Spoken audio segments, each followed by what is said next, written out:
justicia. Oh, justicia para quién. Justicia para quién. Hoy en la estación vi a muchos chicos mendigar y vi a la muerte en cada esquina.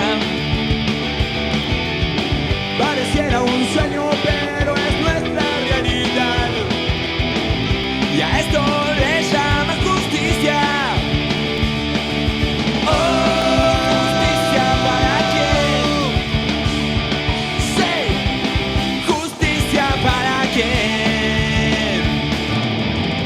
¿Y qué va a hacer usted, señor, que es tan previsor, con todos sus ahorros y sus plantas de petróleo, cuando descubra que la muerte es para todos y se dé cuenta al fin que nunca fue feliz?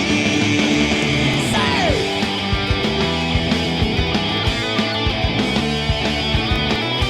Muy buenos días, martes 6 de diciembre, estamos escuchando la canción que se llama Justicia de Ataque 77, una canción de 1992 que habla sobre la desigualdad en la justicia. Hoy el tema del día sigue siendo el mismo de ayer, atravesado por el tema del viaje al lago escondido de algunos jueces y funcionarios directivos del más alto nivel del diario Clarín. Y titulamos la apertura de hoy Extimidad y Lobbies, que me parece que son los dos temas de fondo que se están discutiendo aquí. ¿Tiene derecho grupos de interés de tratar de propiciar sus ideas influyendo a aquellas personas que tienen capacidad de decisión, lo que se llaman lobbies? ¿Cómo se regula en el mundo los lobbies? Y paralelamente, ¿tienen derecho a publicarse informaciones que fueron obtenidas de manera ilegal? Zygmunt Bauman hablaba de la extimidad, de que vivimos en una era donde no existe más la intimidad. La extimidad, obviamente, a la que se refería Bauman, esencialmente era la extimidad consentida, la que hace la gente en las redes sociales, donde sube su vida íntima para compartirlo con los demás de manera voluntaria, pero también está la extimidad no consentida, que es que queda claro de que la tecnología ha creado mecanismos de control que hacen que sea imposible que no quede en registro de nuestras acciones. Todos los días vemos casos de policiales donde con ingenuidad los delincuentes quedan filmados en cámaras que no toman conciencia, negando luego en testimonio lo que está filmado. El tema de los celulares es un elemento recurrente. Cada vez más las pruebas son resultado de estos elementos tecnológicos que generan registro que en el pasado no existía. Incluso hay quienes creen que no va a haber más corrupción en el futuro, casualmente porque todo va a quedar registrado. El análisis respecto de la extimidad demuestra al punto de que para los Estados Unidos, mucho más importante que la CIA, es Google y Facebook, y es las escuchas ilegales a nivel de todos los medios, los políticos, los empresarios del mundo, que están continuamente siendo escuchados. Por eso la mejor recomendación que se le puede hacer a cualquier persona es que escriba y hable de la misma manera que quiere ser visto, que no haya un doble estilo en la manera de comunicarse. Luego, evidentemente, discutir el tema de si fue legal o ilegal se pone en contradicción con los Panama Papers, con Wikileaks. Evidentemente tenemos que poder asumir que lo que decimos en privado pueda ser dicho también en público. Ese es el siglo XXI. Luego el tema del lobby. Vamos a entrar entonces en el tema del lobby. En todos los países se implementó leyes de lobby. Vamos a hacer un repaso de algunos de ellos, fundamentalmente en Europa. Se busca transparentar estos vínculos para que la información esté publicada y toda la comunidad esté compartiendo. Es decir, si hay grupos de intereses que son contradictorios, que cada uno sepa lo que está haciendo el otro. Se han dictado leyes, por ejemplo, en la Unión Europea, de transparencia, integridad e igualdad de acceso al lobby. Se los busca registrar. Los grupos de interés tienen que registrarse como lobistas y tienen que seguir determinados tipos de parámetros. La Unión Europea, el Parlamento Europeo, empezó a tratar el tema en 1993 y en 2008 crearon el registro de grupos de interés, que serían grupos de lobby.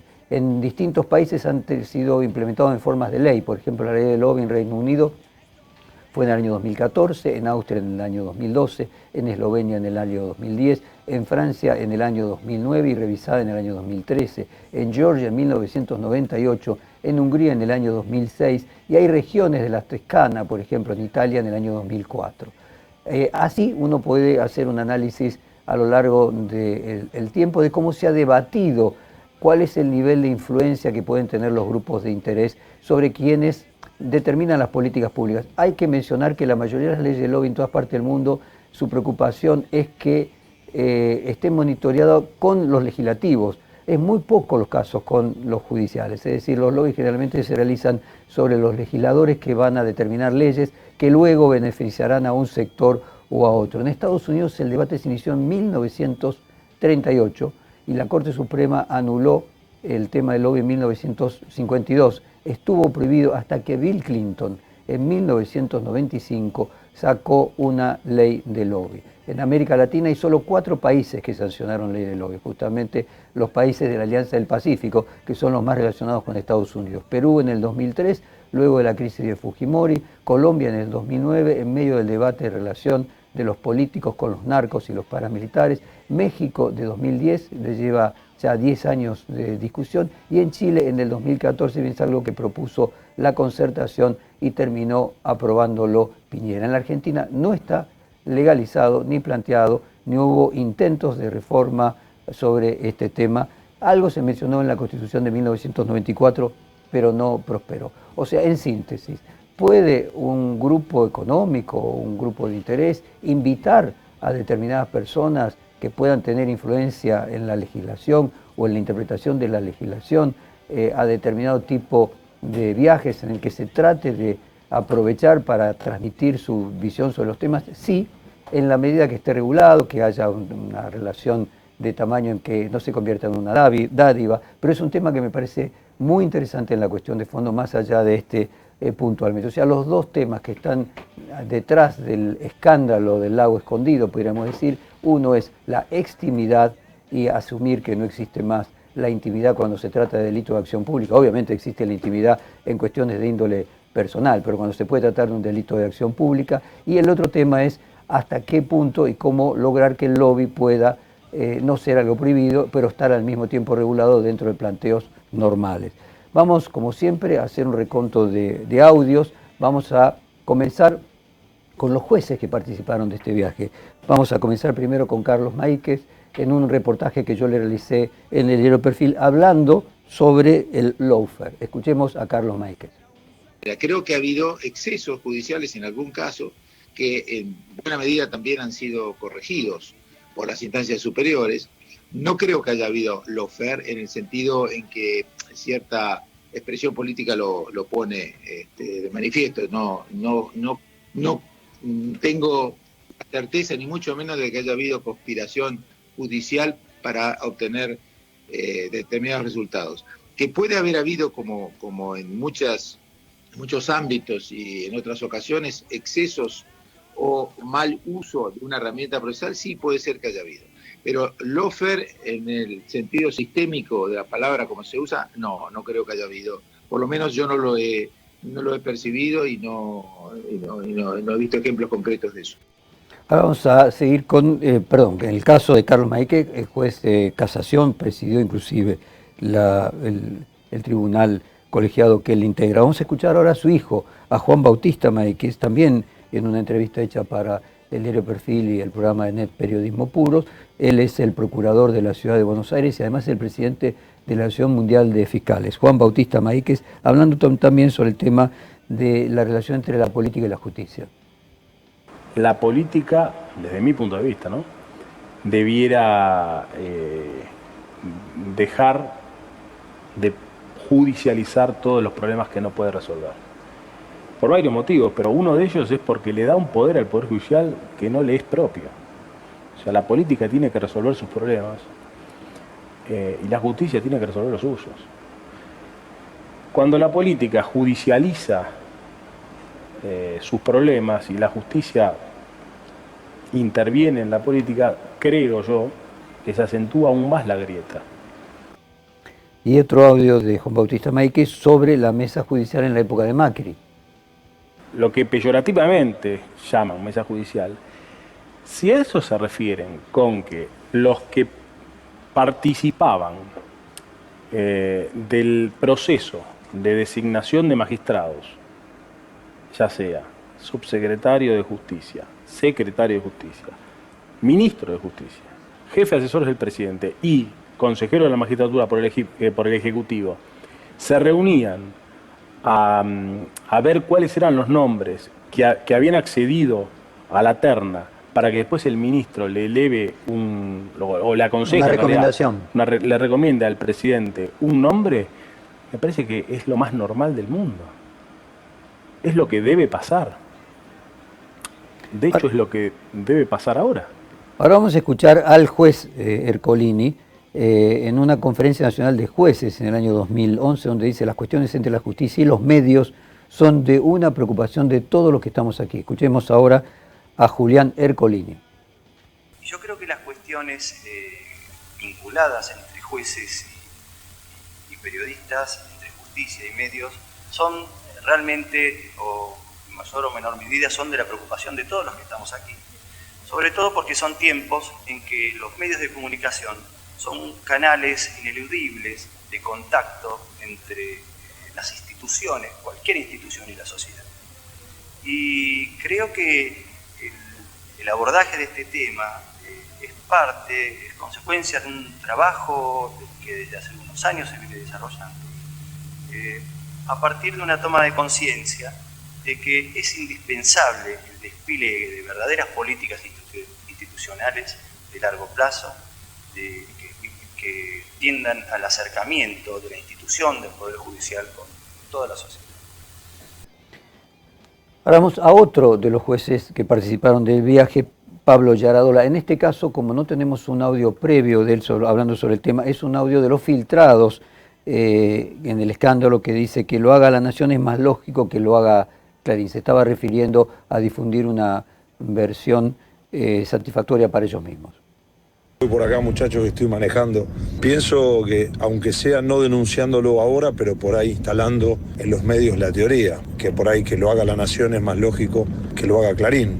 Si Paz comprende que no hay que digamos, que esto sería una intromisión en la vida privada de personas que se conocen por los tribunales, que toman una decisión de ir a cualquier lugar y que fueron espiados, quizá la mina primero no participa de seguir acrecentando el espionaje, pero segundo puede empezar a instaurar la teoría de las víctimas.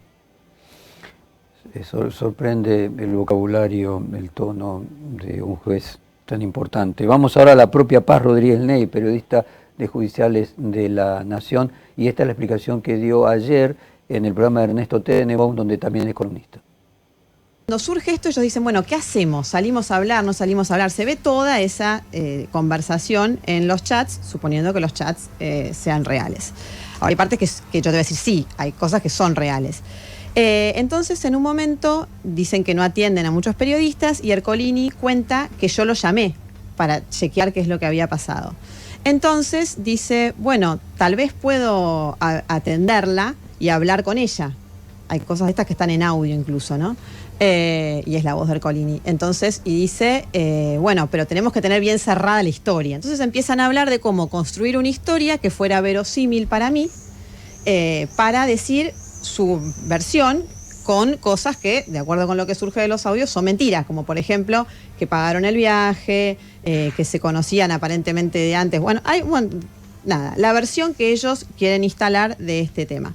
Bueno, entonces deciden que Ercolini hablara conmigo. Entonces efectivamente Ercolini habla conmigo y después cuenta la conversación. Lo que buscaba Ercolini era convencerme a mí de toda su versión para que yo fuera, dice uno de ellos, vocera involuntaria de la versión de estos. Bueno, finalmente yo vocera involuntaria, agradablemente, por suerte no fui, porque yo no le publiqué toda esta versión de este tema, pero bueno, a mí hay partes que me constan, porque escucho la voz de Ercolini contando partes de conversación.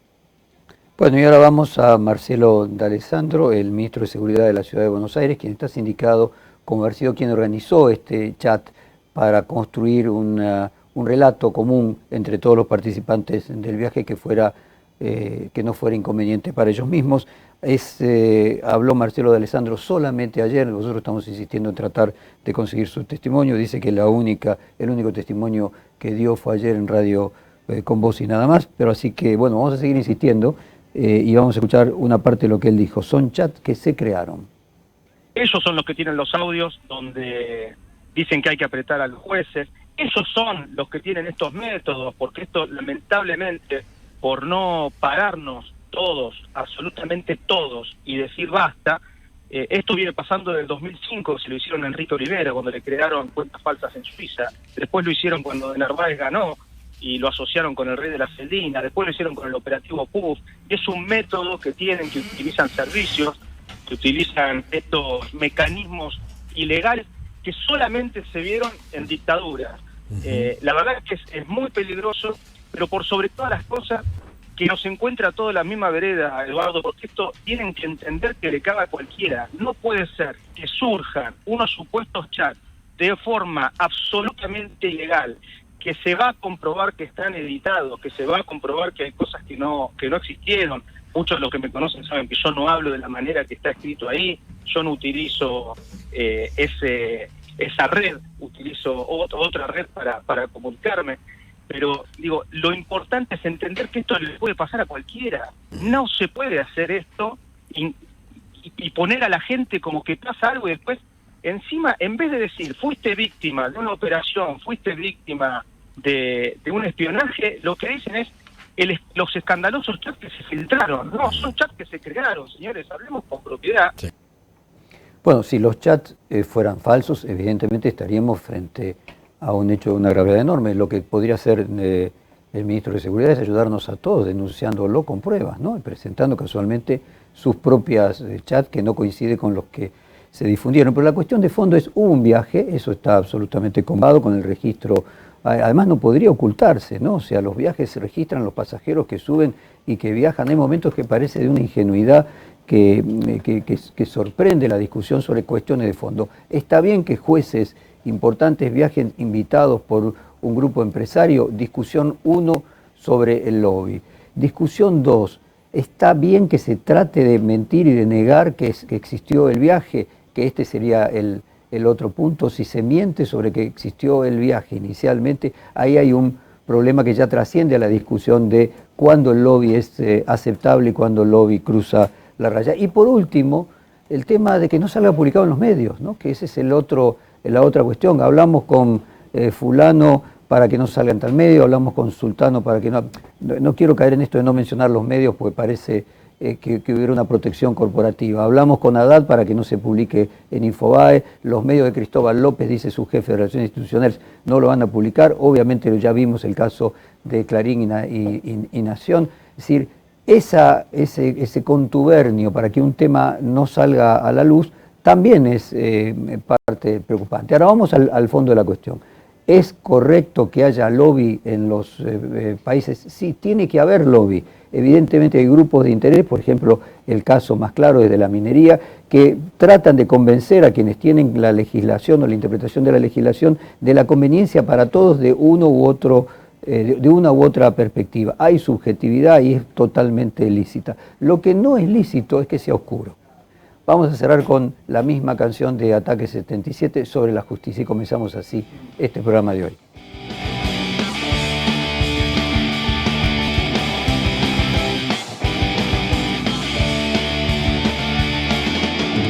Anda suelto un ladrón al que llaman señor, que sale siempre en las noticias y que tiene todo lo que a todos nos faltó, y a esto le llaman justicia.